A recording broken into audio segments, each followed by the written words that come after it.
A paz do Senhor, meus queridos.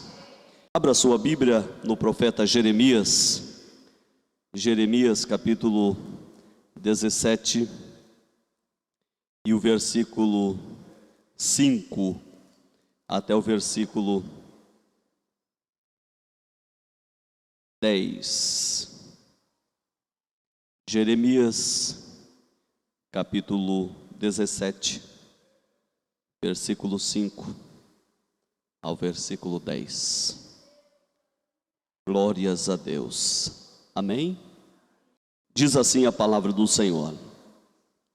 Assim diz o Senhor: maldito o homem que confia no homem e faz da carne o seu braço e aparta o seu coração do Senhor, porque será como a tamareira no deserto e não sentirá quando vem o bem, antes morrerá nos lugares secos e deserto, na terra salgada e inabitável. Bendito o varão que confia no Senhor e cuja esperança é o Senhor, porque ele será como a árvore plantada junto às águas, que estende as suas raízes para o ribeiro e não receia quando vem o calor, mas as suas folhas ficam verdes, e no ano de sequidão não se fadiga, nem deixa de dar fruto. Enganoso é o coração, mais do que todas as coisas, e perverso, quem o conhecerá? Eu, o Senhor, esquadrinho o coração, eu provo os pensamentos, e isso para dar a cada um segundo os seus caminhos e segundo o fruto das suas ações. Curve a sua cabeça. Senhor Deus e Pai, nós queremos te louvar e te agradecer por esta oportunidade de estarmos aqui, Senhor, na tua casa, na tua presença. Já sentimos, Pai, a tua presença e temos convicção que o Senhor está conosco neste lugar. Pai querido, continua agindo, Senhor, em nosso meio.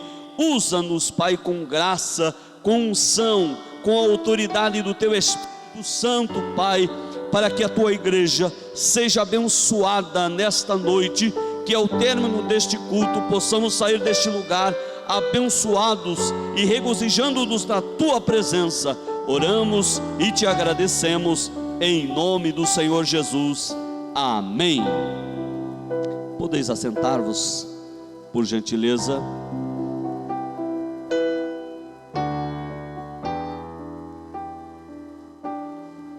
Está aqui, meus queridos, uma das passagens bíblicas muito conhecida, e principalmente o primeiro versículo que nós lemos, que é o versículo de número 5, né?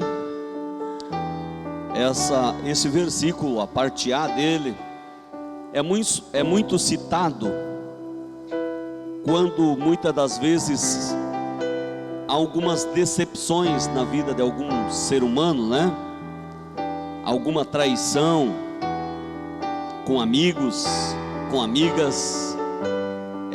Esse versículo é muito citado, né? Quando acontece alguma coisa de alguém que você não esperava acontecer, então você usa essa passagem e você acaba dizendo assim: bem que a Bíblia diz, maldito é o homem que confia no outro. Nós não podemos confiar em ninguém mesmo, somente em Deus.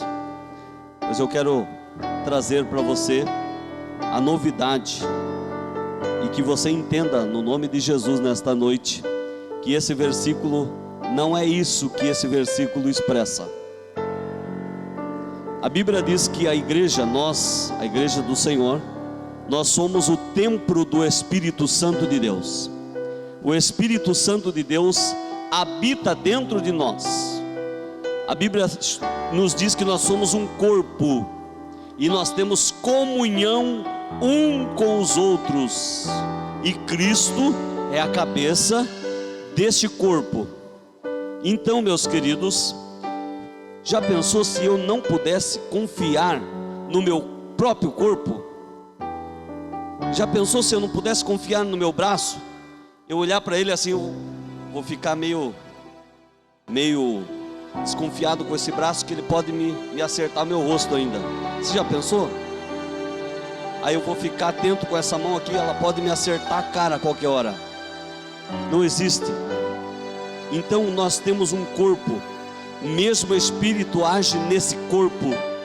Como que eu não posso confiar no meu irmão, na minha irmã? É claro que todos nós somos falhos, e já nós vamos entender. E algumas pessoas afirmam ainda dizendo assim: não, nós não podemos confiar nas pessoas porque o coração do homem é enganoso, realmente, né? Hoje ele fala que ama e amanhã já fica meio em dúvida. Mas nós precisamos, principalmente a igreja do Senhor, nós precisamos confiar uns nos outros. Você já pensou, irmãos? Se eu desconfiar de um irmão, sabe qual é a palavra que a desconfiança, quando eu falo que não confio no irmão, eu falo assim: olha, com fulano você fica tranquilo, mas sabe aquele outro irmão? Eu tenho um pezinho atrás com aquele irmão. Será que é isso que Deus quer que nós estejamos? Será que é esse medo que nós devemos ter entre irmãos, entre o corpo de Cristo? Não, meus irmãos. Realmente nós somos muito falhos, mas nós precisamos confiar uns nos outros, até porque o Espírito Santo de Deus que está em nós. Então, pastor, o que esse versículo quer dizer? Olha o que diz: assim diz o Senhor, maldito, ou seja, está sobre maldição. A palavra traduzida é: está sobre maldição o homem que confia no homem e faz da carne o seu braço e aparta o seu coração do Senhor. São os homens que têm confiança própria, ou seja, automaticamente eles se acham independentes de Deus. Eles não são como nós, que nós, para tudo nós precisamos de Deus. Entendemos que nós não podemos nada. Nós acreditamos naquele versículo que Jesus disse: sem mim nada podeis fazer. Nós acreditamos nesta palavra.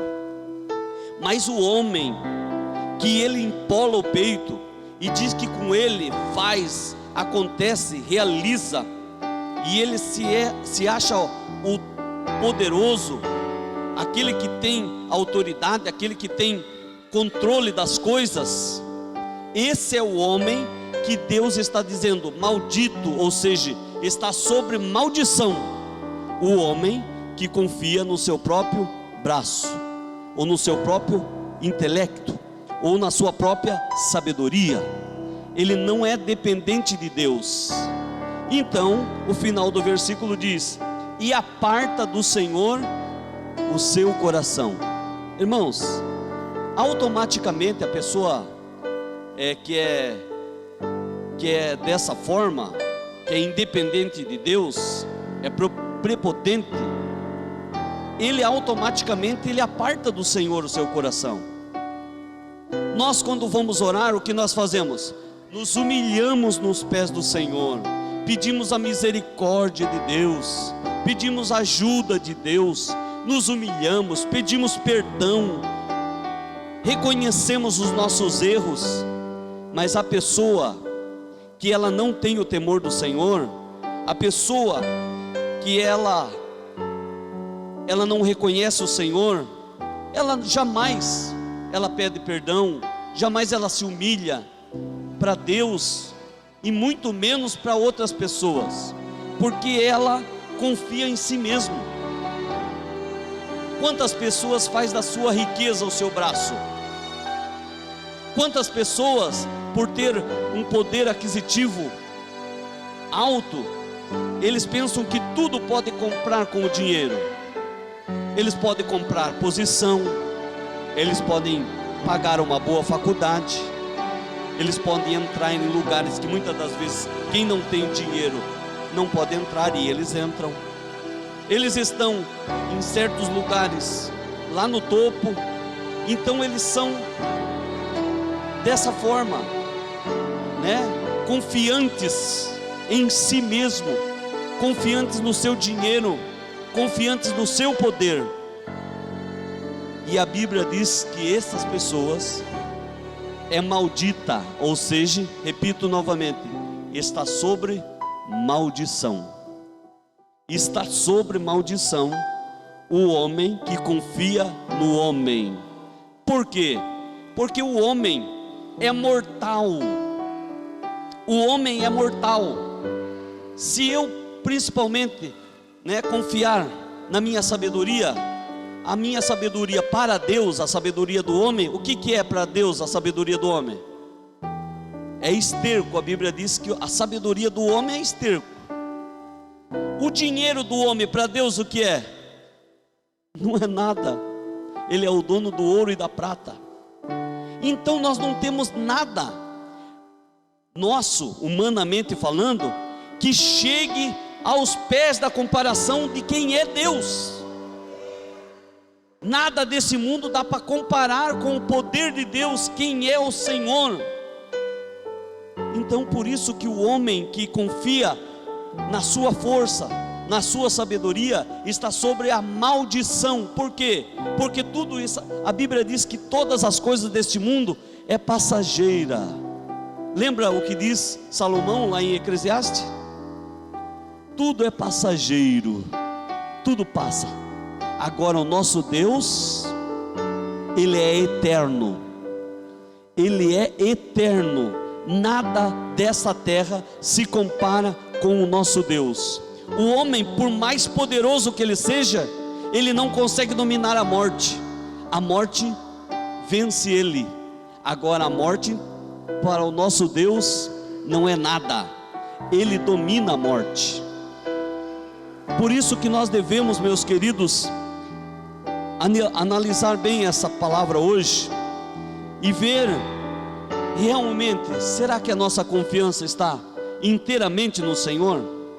Será que nós temos vivido a nossa vida confiando inteiramente em Deus, desde as maiores até as menores coisas? No versículo 6 diz assim: porque será como a tamareira no deserto, e não sentirá quando vem o bem, antes morará nos lugares secos do deserto, na terra salgada e inabitável. Por quê? Porque essas pessoas, elas são neutras, elas são tão confiantes no seu poder, no seu poder aquisitivo, na sua sabedoria. Vocês podem ver que as pessoas que são ricas, elas estão pouco se lixando com as pessoas que estão passando necessidade. Você já observou que a pessoa rica, quando ela vê um mendigo, ela não age como nós agimos. Nós olhamos para uma pessoa passando necessidade, um mendigo na rua, nós sentimos misericórdia e queremos ajudar. Agora a pessoa que é rica, ela empina o nariz, e se o mendigo olha para ela, ela diz: vamos correr, que ele vem pedir dinheiro, que ele vem pedir ajuda.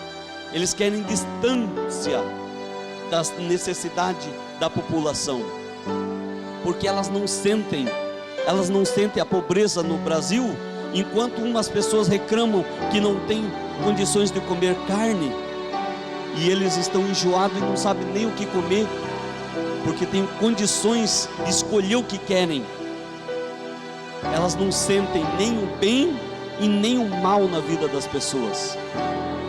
Elas são neutras, elas estão plantadas nos lugares áridos e secos, no deserto inabitável. Agora o versículo 7 vem a parte que nós entendemos que cabe às pessoas que deixam de confiar na sua força, na sua sabedoria e confiam no Senhor. Olha só o versículo 7: bendito o varão que confia no Senhor e cuja esperança não está no Senhor, cuja esperança é o Senhor. É diferente de você pôr a confiança e dizer que a tua confiança é o Senhor. É diferente, meus irmãos.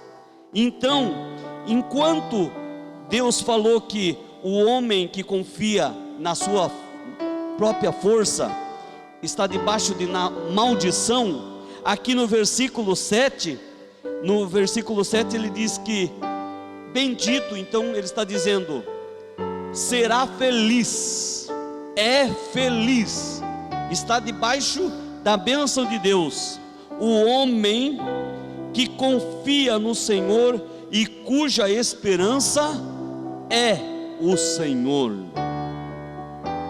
A tua confiança, ela não deve somente estar no Senhor, mas ela deve ser o Senhor. Por quê? Porque muitas das vezes, irmãos, principalmente na época política, as pessoas dizem assim, o meu candidato é tal, outro diz o meu candidato é fulano, e outro diz o meu candidato é o cicrano, porque eu sei que se fulano chegar lá,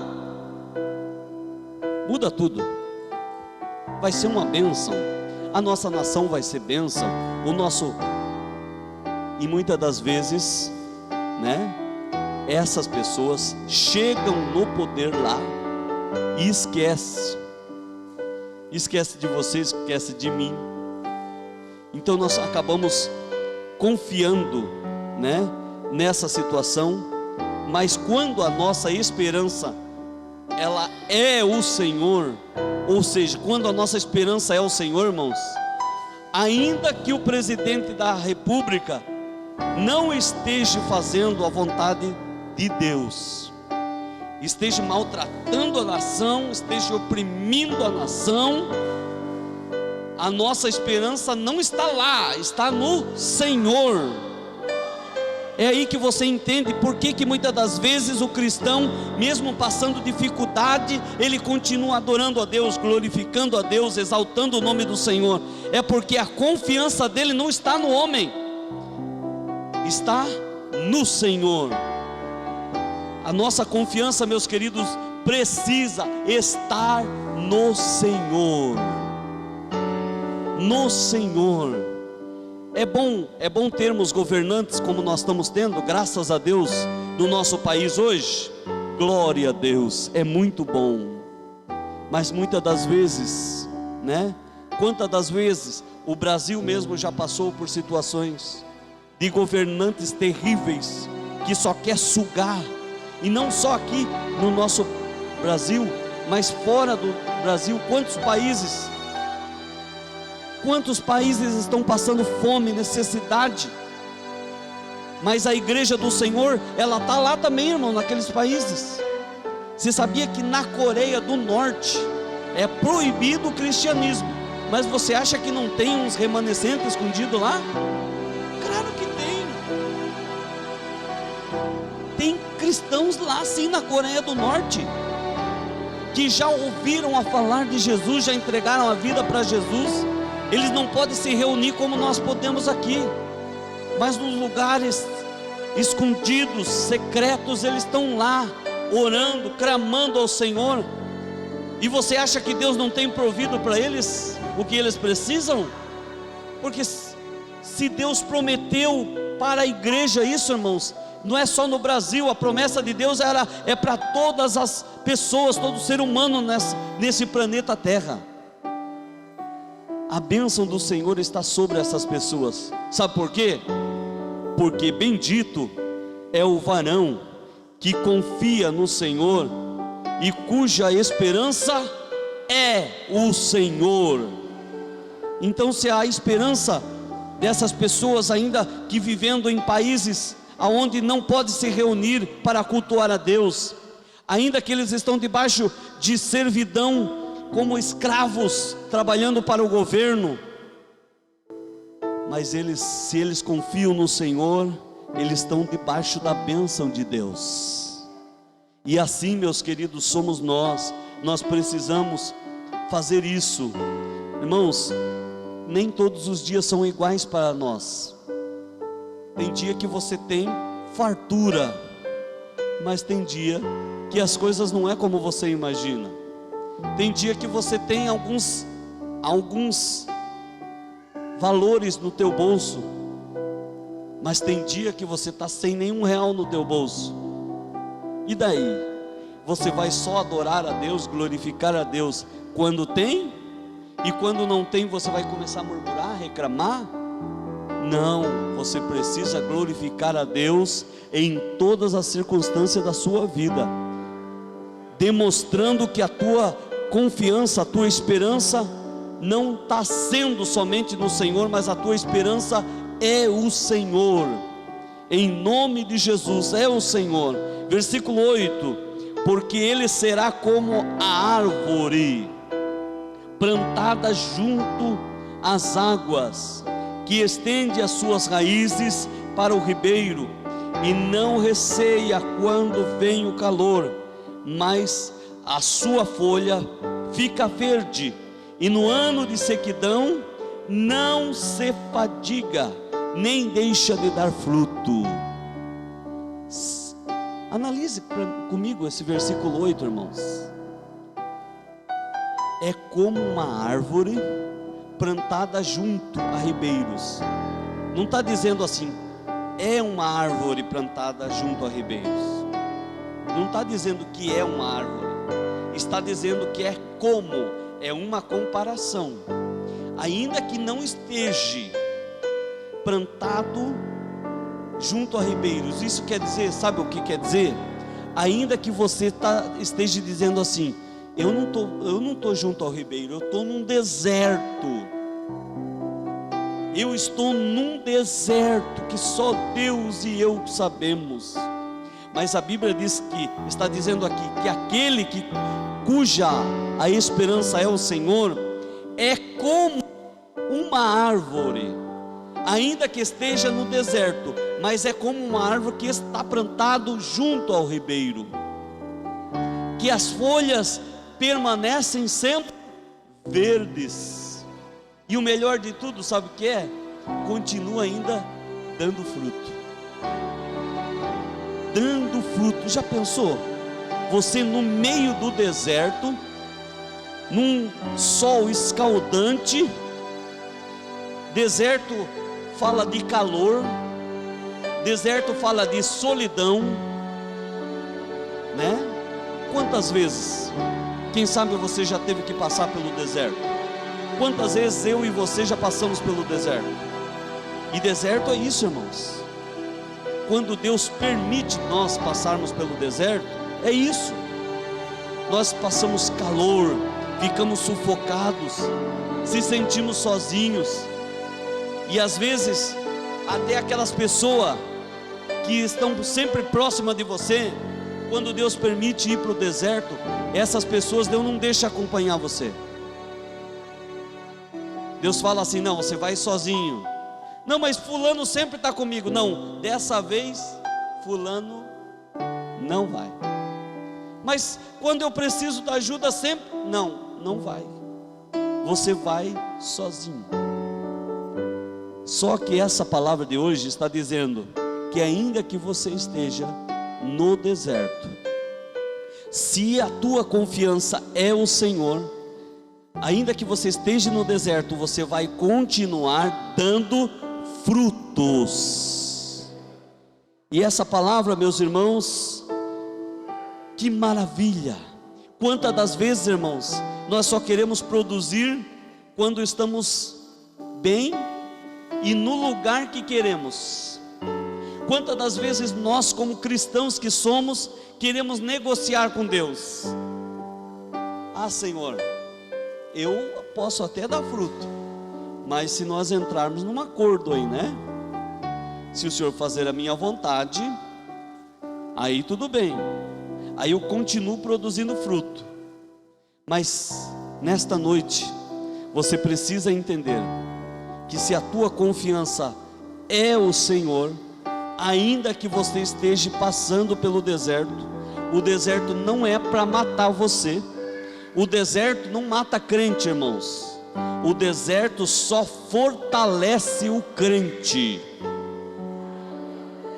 O deserto só fortalece o crente, irmãos. Não mata ninguém, não. O deserto ensina. O deserto ensina você ser até econômico, sabia? Você sabia disso? Quando você vai para o deserto, você leva uma garrafinha dessa de água, certo? Você chega lá, o que você vai fazer? Você não sabe quantos dias você vai ficar lá no deserto. Você vai chegar lá morto de sede, vai tomar tudo numa vez só? Vai? Se você fazer isso, você pode até fazer, só que você vai se arrepender. Você vai obrigar até a economizar. Você vai pensar, poxa, essa garrafinha de água, não sei quantos dias eu vou ficar no deserto, eu vou só molhar a boca e vou guardar para amanhã, porque se eu tomar tudo hoje, amanhã vai faltar.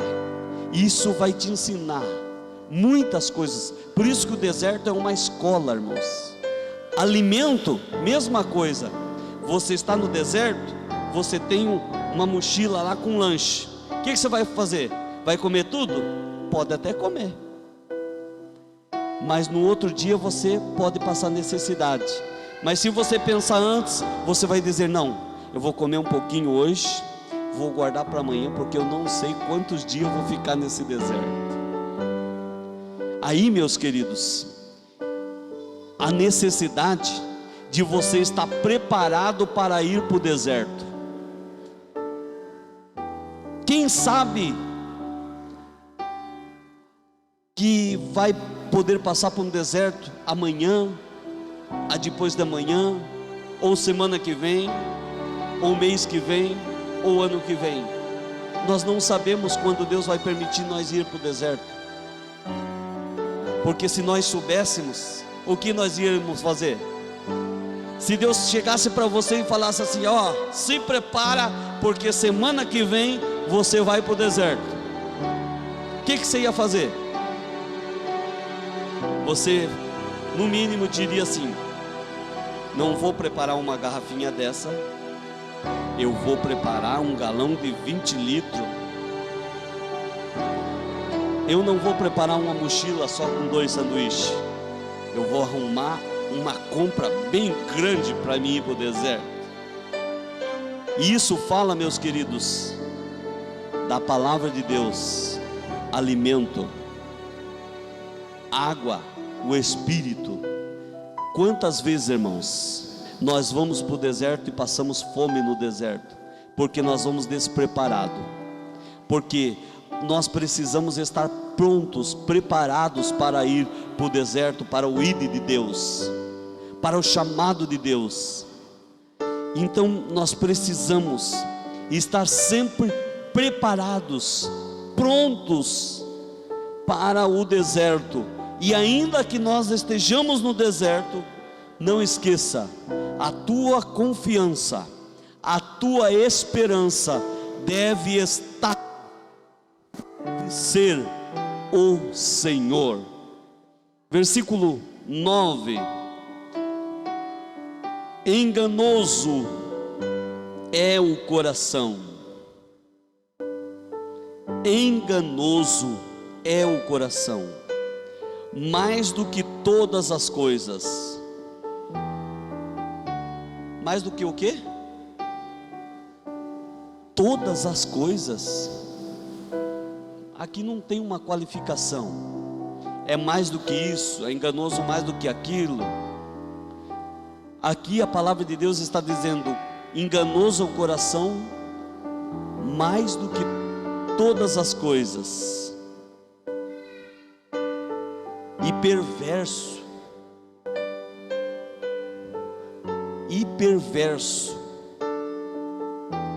quem o conhecerá? Coração fala de sentimento, coração fala do nosso intelecto, coração fala da nossa razão,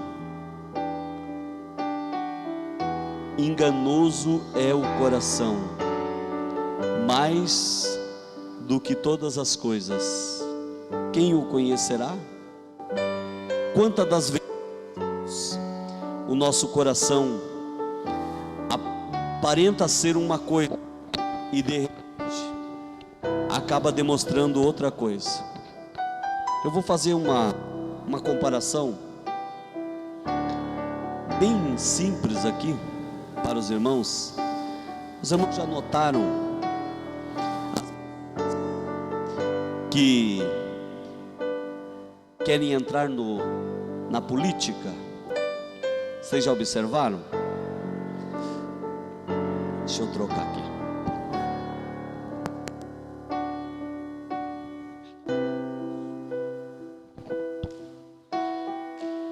Os irmãos já observaram que as pessoas, quando querem entrar na política, eu particularmente já dei conselho para muitas pessoas que chegaram para mim e falaram assim: pastor, estou querendo entrar na política, o que o senhor acha? E eu aconselhei algumas pessoas com ministério na igreja, outras sem ministério. Então é um perigo, porque quando a gente vai dar um conselho para essas pessoas, a gente diz assim: cuidado, porque a política ela é perigosa. Muitas pessoas que são honestas, que têm um caráter ilibado antes de entrar na política, mas depois que entra na política se corrompe. E essas pessoas que eu aconselhei, todas elas falaram assim: não, pastor, fica tranquilo, porque eu quero continuar sendo a mesma pessoa, não vou mudar. Deus o livre, eu tenho temor de Deus. E essas pessoas, a maioria delas que entraram na política, a última que eu aconselhei ainda teve um mandato só e por final fez uma grande vergonha na política.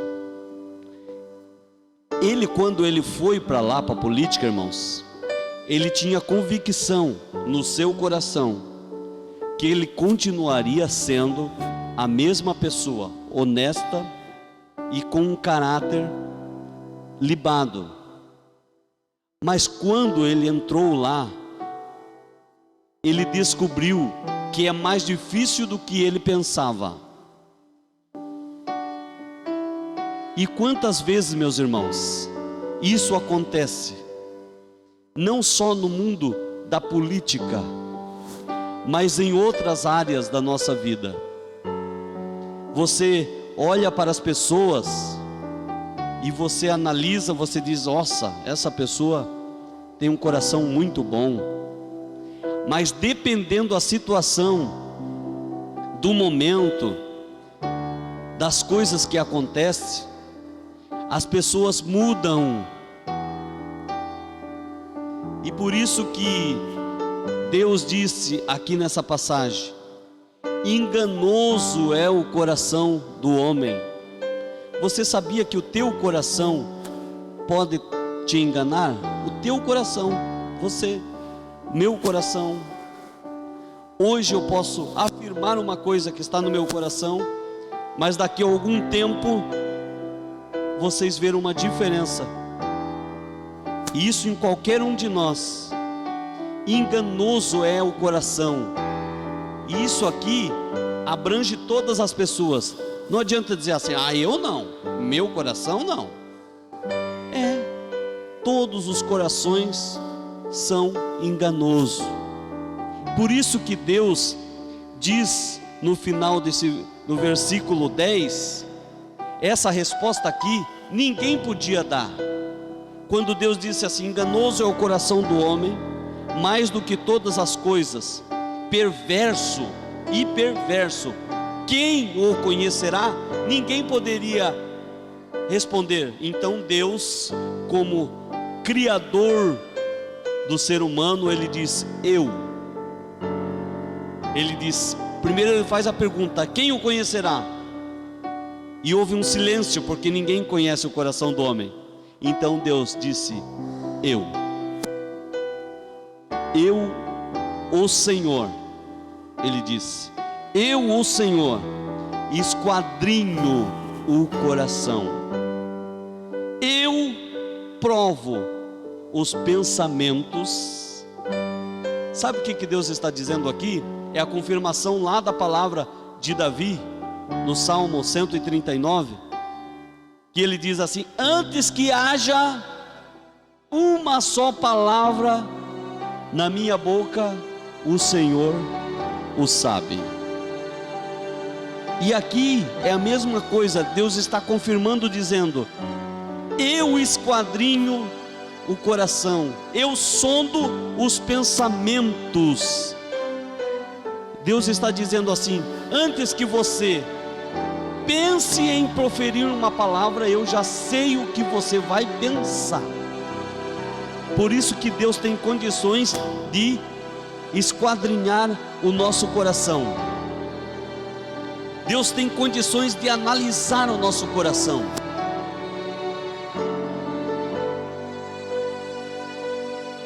E prova os pensamentos.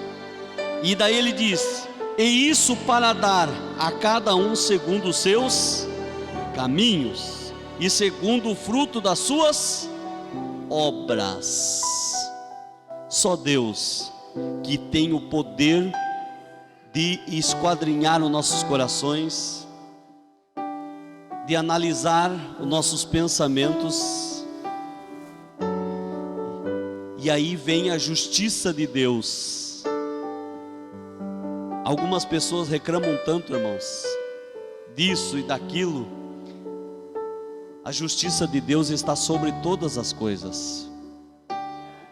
Antes que você pense numa coisa, Deus já está julgando o teu pensamento.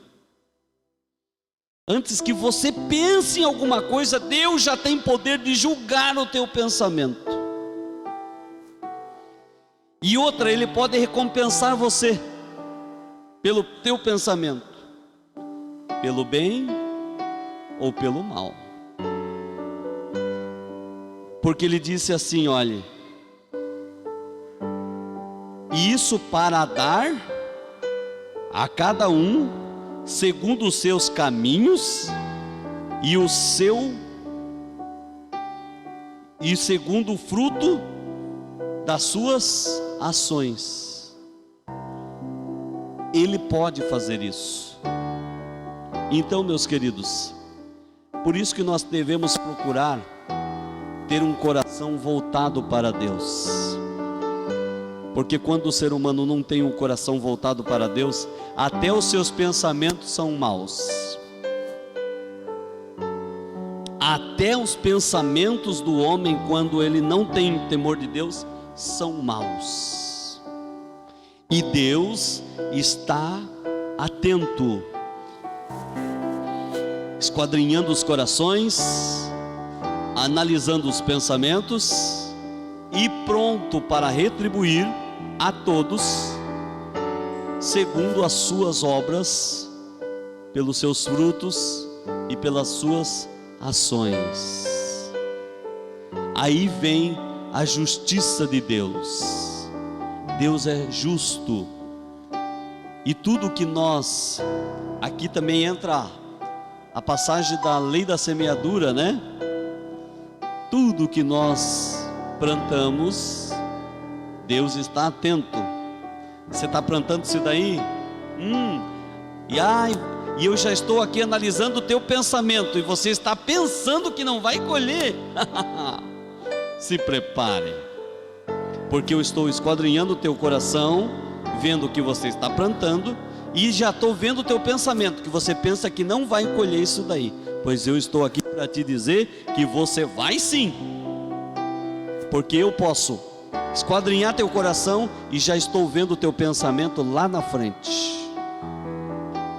Esse é o nosso Deus, meus queridos, o nosso Deus, que nós devemos manter o temor do Senhor no nosso coração e tentar fazer somente o bem. Somente o bem, faça só o bem. Tema o Senhor, confia no Senhor, coloca a tua esperança, que a tua esperança não seja a sabedoria humana, mas que seja a tua esperança seja o Senhor que domina todas as coisas, o Senhor que está no controle de todas as coisas. Essa sim deve ser a tua esperança, porque se a tua esperança for o Senhor, meus queridos, você nunca vai ser decepcionado. Mas se você colocar a tua esperança em coisas deste mundo, você pode ser grandemente decepcionado. Confia no Senhor, entrega tudo ao Senhor, e Ele tudo fará por você. Você precisa acreditar nessa palavra. Amém? Se coloque de pé, por gentileza.